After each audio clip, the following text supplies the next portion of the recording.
अस्सलाम वालेकुम नाज़रीन, टीन उर्दू न्यूज़ में आपका इस्तकबाल है। पेश खिदमत है ये खबर। साबिक़ रियासती वज़ीर डॉक्टर श्रीनिवास गौड ने आज महमनगर मुस्तखर के मुख्तलिफ महल्लाजात में दावत इफ्तार में शिरकत की।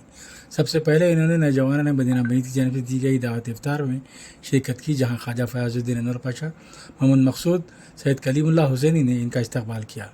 इस दावत इफ्तार में MP वेंकटेश विकेट रियासती सेक्रेटरी कांग्रेस पार्टी भी शरीक थे। बाद डॉक्टर श्रीनिवास गौड ने मोरपा गुट्टा इलाके में दावत इफ्तार में शिरकत की। इस मौके पर इनके हमरा अखिलती कायदीन मोहम्मद नईम इमरान, मोहम्मद जहांगीर, प्रभाकर और दीगर मौजूद थे। आइए नाज़रीन, डालते हैं इस पर नज़र।